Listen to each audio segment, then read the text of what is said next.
In the U.S. state of Florida, the Republican Governor Ron DeSantis is on a mission, some would say, to become the next U.S. president.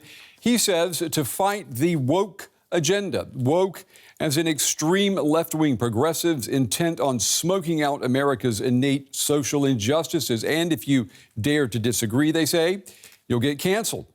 Tonight, from the left, from the right, with no in-between, America's politics, they seem as polarized as ever. I'm Brent Goff in Berlin. This is The Day. We fight the woke in corporate America. This fringe of the Republican Party is positioning itself against business, which is contrary to the very goals that the Republican Party has long held. The woke executives, I don't know what the hell they're doing. Because ultimately, this is bad for business. We fight the woke in schools. This anti-woke message is effective because it's certainly easy for people to understand. We in Florida will never, ever surrender to the woke mob. We begin the day with a cartoon named Dilbert and a cartoonist out of work. Last week, Scott Adams, the man who created one of America's best-known cartoons, Dilbert, he went live on YouTube and he accused Black Americans of being a hate group against white Americans. So if nearly half of all blacks are not okay with white people, according to this poll, not according to me, according to this poll, that's a hate group. That's a hate group. And I don't want to have anything to do with them. And I would say, based on the current way things are going, the best advice I would give to white people is to get the hell away from black people. Well, the fallout was fast and furious. Hundreds of newspapers dropped Dilbert, saying they wanted nothing to do with the racist rants of Scott Adams.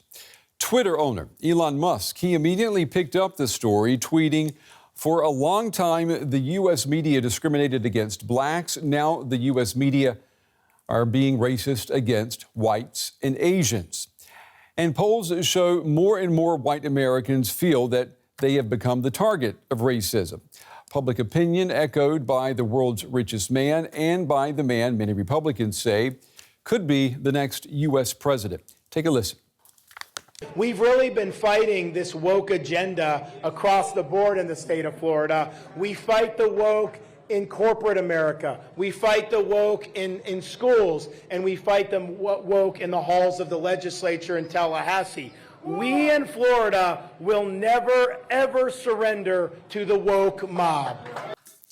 All right, from the governor of the Sunshine State, we want to go now to Washington, D.C. to shed some light on America's polarized politics and its people. To do that, I'm joined now by Liz Shulka. She's a political scientist. Liz, it's good to see you again. Let's talk about Ron DeSantis here. He has been described as a younger version of Donald Trump. Is he tapping into that Trump base by going after what he calls the woke agenda? He's definitely trying to tap into some base. It's the idea of why, because if anything from the midterms in the last 2 years has shown, that fringe, that base is not producing results. He's absolutely going after sound bites. He's going after trigger issues instead of having concrete policies, because notice he says woke. And he's very vague about what that means. In the past, he's shifted what that means to be convenient to what he's saying at the moment. So he's trying to get people on emotion. He's trying to tap into folks without saying, this is what I'm going to do for you, but instead stir up anger, stir up fear, and create an us versus them mentality to hopefully drive a base to the polls.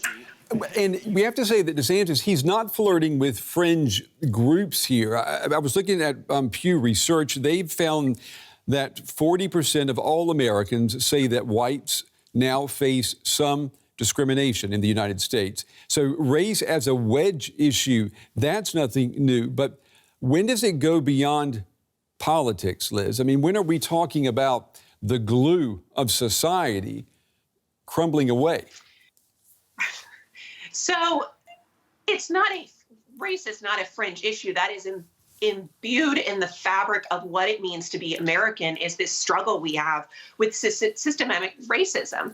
But what he's flirting with is a fringe way of approaching that wedge issue. He is using it again to create this polarization, to create an us versus them, when in reality, we are all American.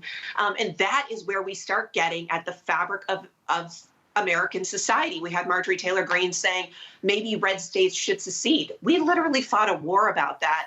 So what he's doing is he's taking an issue that is blank across America, across red, across blue, Democrat, conservative, of we struggle with how to deal with race and equity in this country, but he is taking a fringe approach in making it very aggressive. Yeah, I mean, that's an interesting take. And I'm wondering, I know that Republican commentators, they keep saying DeSantis is going to announce his candidacy, which of course he hasn't done that. Do you see this attack on the woke agenda? Is that the foundation for what will probably be a presidential candidacy launch? Absolutely. He is positioning himself. He, in the footsteps of former President Trump, is great at marketing. He's great at selling himself. He cleaned up in the midterms, including in counties that went for Biden in 2020. He had amazing results. And so he is creating a platform that will be run by emotion, that will be run by this wedge issue. The question they have to contend with is, are primary voters the same people who are general voters? And this is an issue that's been plaguing both parties, but especially when we look at the Republicans. This may drive out a certain kind of base, but is it going to also alienate a bunch of independent or centrist voters that American general elections see? And Liz, when do we see among American voters a threshold reached? We hear time and time again voters who we would say are middle of the road, saying that they would like politicians to focus less on race, less on identity politics, and more on, like you were saying, the issues. You know, is Social Security going to be secure? Are our streets safe? Issues like that. When does, I guess, race and identity, when does it hit the law of diminishing returns for politicians? That's an interesting way to put it. And I think one of the things that we can see is not just race and identity, but when do fringe kind of cultural signals versus actual policy issues, whether that's also, we're talking about the women's right to choose, we're talking about a lot of these social issues. And I think we can see that in the results of 2020 and 2022, where we saw white, we saw suburban, we saw centrist voters going in a way no one predicted, of going back towards Democrats and centrist politicians. And so these votes can really stir up your base if that's a small congressional district or if that's a a very controversial primary.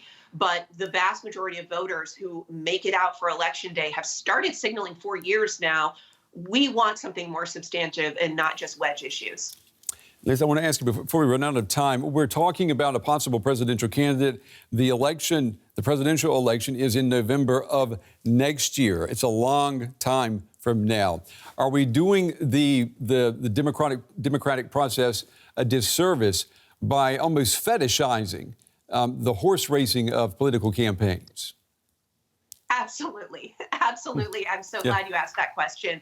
I saw a post today from yet another anti-woke entrepreneur who's announcing, and they say he's going to run against Trump. That is 18 months away. Yeah. Do we need to be giving this person a platform before they're actually tested? So it absolutely creates a frenzy. It creates a reality show, and it creates more polarization for the American people. Yeah, a reality TV show. I could not have said it better right there. Liz Shook, as always, Liz, it's good to see you. We appreciate your time and your insights. Thank you. Thank y'all.